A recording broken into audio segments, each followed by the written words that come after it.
तो आप देखिए यहाँ एक्सरसाइज 3.2 हम सोल्व करने जा रहे हैं। फर्स्ट क्वेश्चन क्या कह रहा है, solve the following pair of linear equation by the substitution method. Substitution method से ये सभी इक्वेशंस हमें सोल्व करनी है। हमने लास्ट वीडियो में इनके एग्जाम्पल देखे थे और सब्स्टिट्यूशन मेथड क्या होता है इसके बारे में जाना था। अब ये क्वेश्चंस देख लेते हैं। जो कुछ अलग अलग शकल के दिख रहे हैं, अलग अलग शकल मतलब यहाँ रैशनल नंबर आ गए, यहाँ डेसिमल, यहाँ अंडर रूट, यहाँ भी रैशनल नंबर आ गए। ये क्वेश्चन मैं करवा देती हूँ। सिंपल सिंपल 2 क्वेश्चन आपके लिए हैं, ठीक है, वो आप अपने आप सोल्व करके देखना। तो देखो क्वेश्चन नंबर फर्स्ट का सेकेंड पार्ट देखो। 2 इक्वेशन कौन कौन से मेरे पास, s minus T is equals to 3, s upon 3 plus T upon 2 is equals to 6। ये फर्स्ट इक्वेशन है, ये सेकंड इक्वेशन है। फर्स्ट इक्वेशन से मैंने s is equals to 3 plus T, s की वैल्यू मैं 3 प्लस टी फाइंड कर सकती हूँ, बिल्कुल ठीक है। अब इस वैल्यू को मैंने पुट करना है इक्वेशन नंबर सेकंड में। इक्वेशन नंबर सेकंड में जहां s है वहां मैंने 3 प्लस टी पुट किया, upon 3 plus T by 2 is equals to 6 हो गया, ठीक है। अब ये अपॉन में है तो यहाँ इसको मैं अलग अलग सेपरेट कर सकती हूँ। चलो यहाँ एक चीज सीखते हैं, 3 अपॉन 3 प्लस टी, क्या इसको मैं ऐसे लिख सकती हूं? बिल्कुल नहीं लिख सकती, ठीक है। क्यों नहीं लिख सकती देख सकते हो, इधर इसका एलसीएम कितना आएगा, 3 इंटू टी आएगा, ठीक है। तो इसको मैं ऐसे नहीं लिख सकती, इसको लिख सकती हूँ, लिख सकती हूँ 3 अपॉन 3 प्लस टी अपॉन 3, इसका एलसीएम कितना आएगा, 3 आएगा। देन इसको सोल्व कर सकती हूँ 3 प्लस टी, एलसीएम लेना तो आता होगा, ठीक है। अब इस ये वैल्यू इसके इक्वल होती है, देन इसको अलग अलग सेपरेट कर सकती हूँ। आई होप जो मैं बोल रही हूँ वो समझ आ रहा है ना। 3 upon 3 plus T upon 3 plus T upon 2 is equals to क्या हो गया, 6 हो गया। Very good. अब इन तीनों का मैंने क्या ले लिया, एलसीएम ले लिया। एलसीएम लेने के बाद इसकी वैल्यू तो वैसे भी 1 हो जाएगी, 1 हो जाएगी, इसको उधर लिख के जाओ। 6 माइनस 1 क्या हो जाएगा, 5 हो जाएगा। इनका एलसीएम लो, 3 इंटू 2 क्या हो जाएगा, 6 हो जाएगा। 3 को 6 से डिवाइड करना है, देन टी से क्या करना है, मल्टीप्लाई करना है। 2 को 6 से डिवाइड करना है, देन टी से क्या करना है, मल्टीप्लाई करना है। 2t प्लस 3t कितना हो जाएगा, 5t। देन इसको क्या करना है, क्रॉस मल्टीप्लाई करना है। 5t upon 6 is equals to 5 upon 1, ठीक है। फिर 5t into 1 and 6 into 5, 5t is equals to 5 into 6 कितना हो जाएगा, 30 हो जाएगा। t is equals to 30 upon 5 is equals to 6 हो जाएगा। t की वैल्यू आ गई। ये इक्वेशन क्या है, s is equals to 3 plus T. यहाँ पे मैंने t की वैल्यू पुट करके s की वैल्यू फाइंड कर ली, कितनी आ गई है, 9 आ गई। t कितना आ गया, 6 आ गया। ये वैल्यू फाइंड करनी थी। फोर्थ पार्ट देखो, 2 इक्वेशन है। फर्स्ट इक्वेशन से निकाल लो चाहे सेकंड से निकाल लो, जिससे भी मन है उससे निकाल लो, ठीक है। इसमें भी यदि बोलोगे सेकंड से निकालना था तो सेकंड से भी निकाल लो, लेकिन फर्स्ट से ही क्यों निकाला, क्योंकि फर्स्ट ज्यादा इजी दिख रही है, साफ साफ दिख रहा है। s is equal to 3 plus T, इसमें पहले इसका यहीं पे ही एलसीएम लेना होता, ठीक है, फिर उसके बाद निकालना पड़ता। फर्स्ट इक्वेशन से मैंने x इज इक्वल टू ये वैल्यू निकाली, पुट करनी है इस वैल्यू को इक्वेशन नंबर 2 में। सेकंड इक्वेशन क्या थी, 0.4 into X plus 0.5 into Y is equal to 2.3। कुछ भी नहीं किया, जहां जहां x था वहां वो वैल्यू मैंने पुट की है। अब देखना 2 2 जा 4, ठीक है, ये कैंसिल हो गया। इंटू में क्या आ गया, 2, 2 into this plus 0.5 is equal to 2.3, 2 into 1.3, फिर 2 into 0.3 plus 0.5 into Y is equal to 2.3। Then इनको सिंपली मैंने इनको क्या किया है, मल्टीप्लाई किया है। मल्टीप्लाई करने के बाद लाइक टर्म क्या होती है, same coefficient, sorry same coefficient नहीं, वेरिएबल सेम हो, ठीक है। जैसे वाई वाई है ना, तब ये दोनों मेरे पास लाइक टर्म है। वेरिएबल सेम हो, कोफिशिएंट डिफरेंट हो सकता है। इन दोनों लाइक टर्म को एक साथ लिया, देन ये कांस्टेंट है, ये कांस्टेंट है, तो इन दोनों को एक साथ लिया। इज इक्वल्स टू से दूसरी साइड जाएगा, देन साइन क्या हो जाएगा, चेंज हो जाएगा। फिर इधर से 0.1 into Y is equals to minus 0.3। Y की वैल्यू मैंने फाइंड की, वाई की वैल्यू कितनी आ गई है, यहाँ पे 3 आ गई है। अब y इज इक्वल्स टू 3 आ गया। इस इक्वेशन को थर्ड इक्वेशन में मैंने वैल्यू पुट की। थर्ड इक्वेशन में कहा है y, ये रहा y, ठीक है। यहाँ पे इंटू 3 पुट की मैंने, 1.3 into 0.3 into 3 is equal to 0.9 upon 0.2। Then इसको सब्ट्रैक्ट किया, डिवाइड किया। 0.4 का मतलब तो समझ रहे हो ना, 4 अपॉन 10। 0.2 का मतलब 2 अपॉन 10। 10 से 10 कैंसिल, देन 2 2 जा 4, इसलिए हो रहा है। यही यहाँ हो रहा था, 4 अपॉन 10, 2 अपॉन 10, 10 से 10 कैंसिल, 2 2 जा 4। अब इसका फिफ्थ पार्ट देख लो। फिफ्थ पार्ट में ये दोनों इक्वेशन गिवन है, √2x plus √3y is equal to 0, √3x minus √8y is equal to 0। ठीक है, इसमें भी मैंने फर्स्ट इक्वेशन से ही वैल्यू निकाली है। कैसे निकाली है? √2x is equal to minus √3 of y, then x is equal to √2, नीचे हो गया। अब ये वाली वैल्यू की कौन सी इक्वेशन में पुट करनी है? सेकंड इक्वेशन में। निकाली कौन सी इक्वेशन से? फर्स्ट इक्वेशन से। सेकंड इक्वेशन में वैल्यू पुट की, मेरे को क्या मिला देख लो। √3 इंटू √3 क्या होता है? 3 होता है। √3 इंटू √3 मेरे पास 3 होता है। कैसे होता है? पता है तो बहुत अच्छा, नहीं पता तो यहाँ देख लो। क्या हो जाएगा? 3 की power half plus half, half plus half कितना होता है? 1 होता है। देन √3 इंटू √3 की वैल्यू मेरे पास 1 हो गई। ठीक है, सेम होना चाहिए, base same, then power add, पढ़ के आए हो ना। ठीक है, तो √3 इंटू √3 मेरे पास क्या हो जाएगा? 3 upon √2 into Y minus √8 into Y. अब क्या किया? इसका एलसीएम ले लिया। एलसीएम कितना है? √2, √2 0 से उस साइड गया, 10 0 minus 3 into Y minus √2 into √8 into Y. Simple इन दोनों को मल्टीप्लाई किया है। √16 की वैल्यू कितनी होती है? 4 होती है। Minus 3y minus 4y is equal to 0, मतलब माइनस 7y 0। अब ये मल्टीप्लाई में उस साइड जाके डिवाइड हो जाएगा। 0 डिवाइड माइनस 7 कितना हो जाएगा? 0। y की वैल्यू 0 आ गई। y की वैल्यू 0 आ जाने के बाद x की वैल्यू क्या थी? √3 इंटू वाई अपॉन √2। इसकी वैल्यू भी मेरे पास 0 हो जाएगी। सिक्स्थ देख लो, दो इक्वेशन मेरे पास ये गिवन है। इक्वेशन फर्स्ट और इक्वेशन सेकंड को हम सिंप्लीफाई और मतलब सिंपल फॉर्म में लिख सकते हैं, रैशनल फॉर्म से रिमूव करके। कैसे करेंगे? एलसीएम लेना है 2 और 3 का। यहाँ पे 2 और 3 का मैंने एलसीएम लिया, 6 आ गया। 2 को 6 से क्या किया? डिवाइड किया, देन 3 से मल्टीप्लाई किया, सेम डिवाइड किया, देन 5 से मल्टीप्लाई किया। ठीक है, ये करने के बाद 6 2 12 हो गया एंड इसको क्रॉस मल्टीप्लाई कर दिया। क्रॉस मल्टीप्लाई करना समझते हो? x upon Y is equal to Z upon W. Cross multiply, ये दोनों मल्टीप्लाई होते हैं, ये दोनों मल्टीप्लाई होते हैं। क्या होएगा? x into W is equal to Y into Z हो जाएगा। एक इक्वेशन ये आ गई। सेम इसी टाइप से सेकंड इक्वेशन का मैंने एलसीएम लेना है। एलसीएम लेके मैंने इसको सोल्व करना है। इस साइड भी 6 है, इस साइड भी 6 है, दोनों साइड 6 डिवाइड में है, तब कैंसिल हो रहा है। अब ऐसे मत कर देना, इस साइड भी 6 है, इसके इधर मल्टीप्लाई में 6 है, तो एक ये 6 कैंसिल कर दिया, एक ये कैंसिल कर दिया। ऐसे नहीं कर सकते। ठीक है, दोनों साइड डिवाइड में है तो कैंसिल कर सकते हो, दोनों साइड मल्टीप्लाई में है तो कैंसिल कर सकते हो। किसको? सेम नंबर को।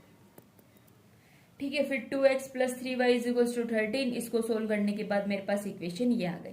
अब थर्ड और फोर्थ इक्वेशन बिल्कुल सिंपल लग रही है।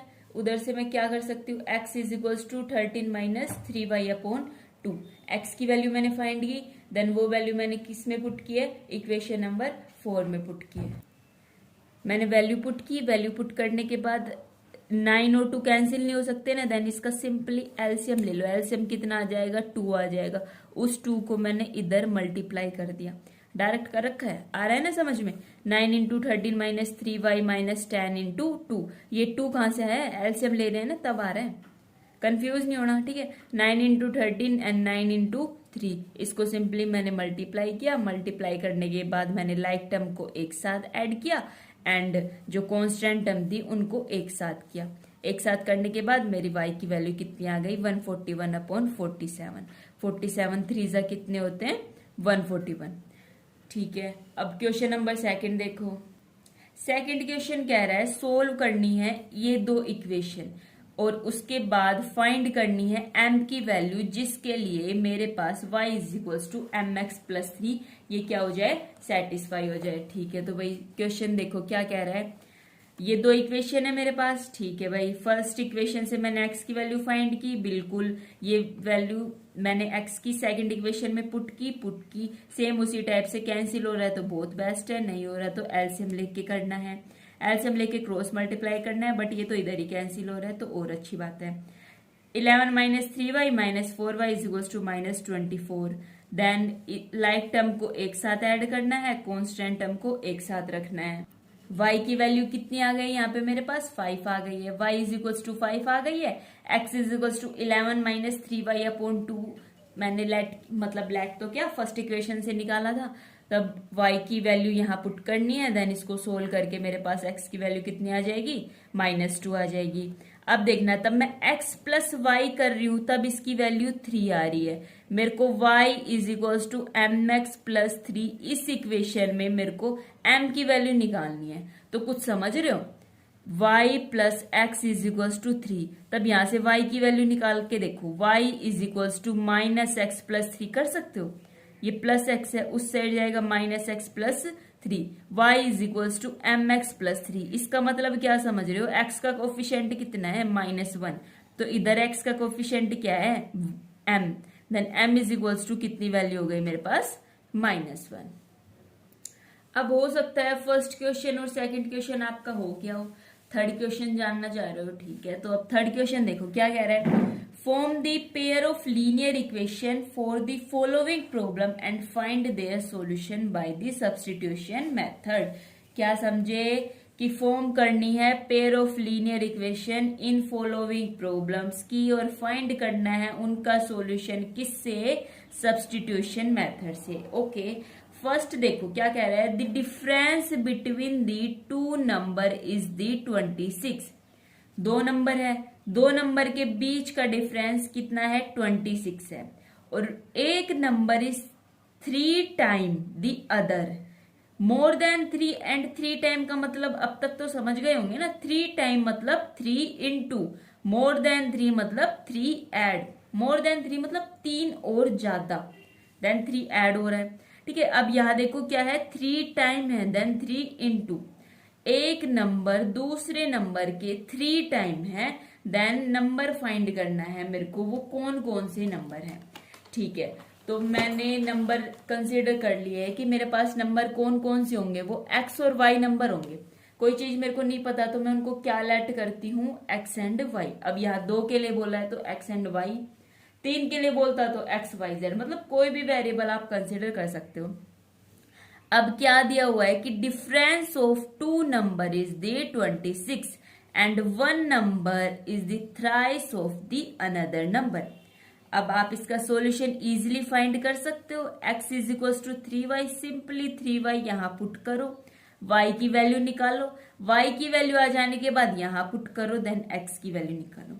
अभी इतने सारे क्वेश्चन की बहुत सिंपल इक्वेशन है, इक्वेशन जान चुके हो ना, देन इसका सॉल्यूशन बहुत इजीली आप फाइंड कर सकते हो। फिर सेकंड कह रहा है the larger of 2 supplementary angle exceed the smaller by 18 degree, ठीक है। 2 सप्लीमेंट्री एंगल आया, पहले लाइन टू लाइन बढ़ेंगे, ठीक है। सप्लीमेंट्री एंगल क्या होता है, sum of 2 angle is equals to 180 degree.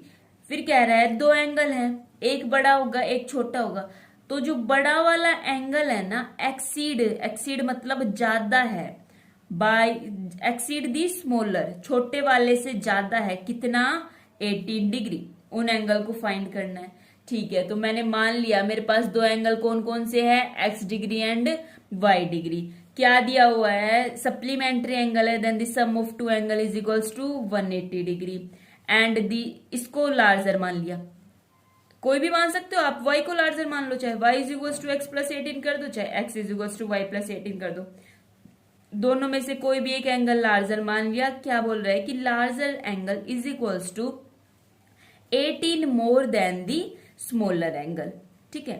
18 degree exceed है मतलब ज्यादा है, ठीक है। अब इसको इजिली फाइंड कर सकते हो ना, x is equals to y plus 18, y plus 18 इस इक्वेशन में पुट करना है, देन ये इक्वेशन 1 वेरिएबल में बन जाएगी y के अंदर, y की वैल्यू फाइंड करके यहाँ पुट करनी है, देन x की वैल्यू हमें निकालनी है। ओके अब थर्ड देखो, the coach of A cricket team, एक क्रिकेट टीम के कोच ने 7 तो बैट खरीदे, 6 बॉल खरीदी, कितने रुपए में, इतने रुपए में, 3800। और बाद में उसने 3 बैट खरीदे, 5 बॉल खरीदी, कितने रुपए में, इतने रुपए में, 1750। अब फाइंड करनी है हमें क्या, कॉस्ट ऑफ ईच बैट। एक बैट और एक बॉल कितने रुपए की थी। ठीक है, अब ये देखो, कॉस्ट ऑफ 1 बैट मैंने क्या लेट कर ली, x। कॉस्ट ऑफ 1 बॉल मैंने क्या लेट कर ली है, y। फिर कह रहा है cost of 7 bat and 6 ball मेरे पास कितने रुपए की आई है, 3800। And cost and 3 bat and 5 ball कितने की है, 1750। वही बन गया, फर्स्ट क्वेश्चन बन गया। फाइंड कर सकते हो, बिल्कुल कर सकते हैं। ठीक है, अब फोर्थ देखो, फोर्थ क्या कह रहा है, the taxi charges in A city consist of the fixed charge together with the charge for the distance cover. ओहो, क्या कह दिया, देखो समझो। जो टैक्सी का चार्ज है ना, एक सिटी के अंदर क्या रखता है, एक फिक्स चार्ज रखता है। किसके साथ फिक्स चार्ज है, charge for the distance cover. ठीक है, एक टैक्सी वाला है, उसका चार्ज फिक्स है। फिक्स चार्ज तो देना ही देना पड़ेगा। उसके साथ आप जितनी दूरी तक गए हो ना, जितना डिस्टेंस आपने कवर किया है, वो चार्ज देना पड़ेगा। आया समझ में। ठीक है, for the distance of the 10 kilometre, 10 kilometre distance के लिए जो आपको चार्ज पे करना पड़ेगा वो 105 करना पड़ेगा। And for the journey 15 kilometre के लिए आपको 155 चार्ज पे करना पड़ेगा। तो बताओ उस टैक्सी का फिक्स चार्ज क्या था पर किलोमीटर के हिसाब से, and how much does a person have to pay, और एक पर्सन को कितना पे करना पड़ेगा यदि उसने 25 किलोमीटर क्या किया है, डिस्टेंस कवर किया है। ठीक है, तो देख लो, मैंने मान लिया फिक्स चार्ज, मैंने x मान लिया, एंड डिस्टेंस कवर मतलब एडिशनल चार्ज मैंने क्या मान लिया, एडिशनल चार्ज कर लो इसको, एडिशनल चार्ज मैंने y मान लिया। ठीक है, तो कह रहा है फिक्स चार्ज तो देना पड़ेगा, प्लस आपने 10 किलोमीटर मतलब किलोमीटर के हिसाब से जो भी एडिशनल चार्ज है ना, इसको एडिशनल चार्ज लिख लेना, एडिशनल चार्ज है वो मिला के कितना पे किया, 105। फिर कह रहा है फिक्स चार्ज प्लस 15 किलोमीटर के लिए 155 आपने पे किया। दो इक्वेशन हो गई। दो इक्वेशन से इधर से x और y की वैल्यू फाइंड करनी है। फिर कह रहा है कि यदि कोई 25 किलोमीटर तक डिस्टेंस कवर कर रहा है तब उसको कितना पे करना पड़ेगा। ठीक है, 25 किलोमीटर आपने पे किया, फिक्स चार्ज तो देना ही देना पड़ेगा, प्लस 25 इंटू वाई मेरे पास क्या है, एडिशनल चार्ज है, x plus 25 into Y. X और वाई की वैल्यू इन दोनों इक्वेशन से पहले फाइंड करनी है, देन इस इक्वेशन को इस इक्वेशन में मैंने पुट करनी है। इन दोनों इक्वेशन से तब आप x एंड y की वैल्यू निकालोगे तो x की वैल्यू 5 आएगी, y की वैल्यू 10 आएगी। x की वैल्यू 5 आएगी, y की वैल्यू 10 आएगी, इधर पुट करना है, देन ये जो होगा ना ये आपका क्या हो जाएगा, आंसर हो जाएगा।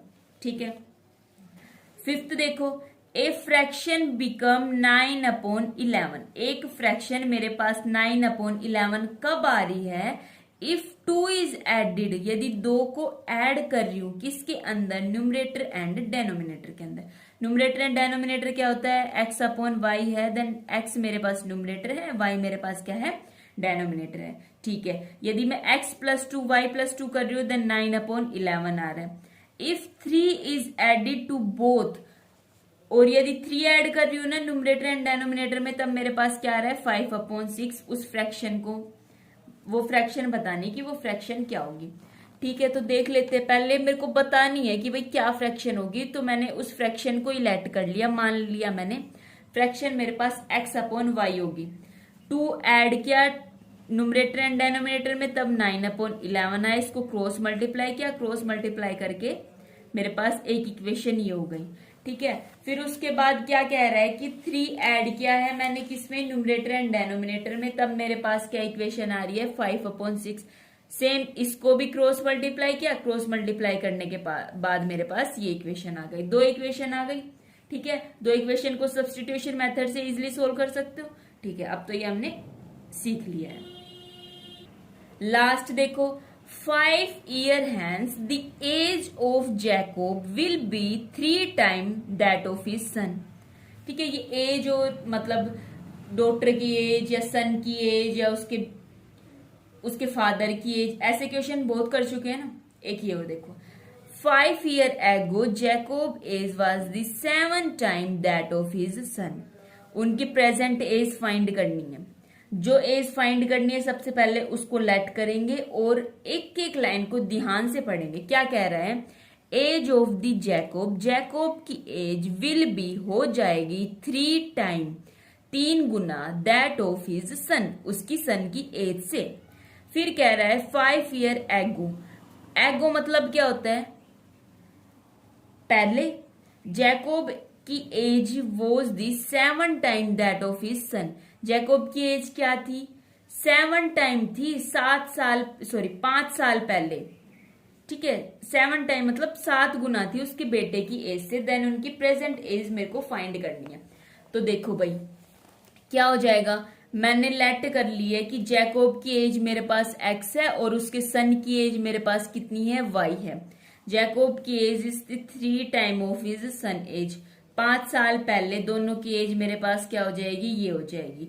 फिर कह रहा है 5 साल पहले जैकोब की एज 7 टाइम है उसके सन की एज से। देन इनको सिंपली मैंने मल्टीप्लाई किया, मल्टीप्लाई करने के बाद एक इक्वेशन ये आ गई, दूसरी इक्वेशन ये आ गई। इन दोनों इक्वेशन को मैंने क्या किया है, उसके बाद इन दोनों इक्वेशन को मैं इजिली सोल्व कर सकती हूँ ना। x is equal to 3y, ये 3y की वैल्यू इस सेकंड इक्वेशन में पुट करनी है।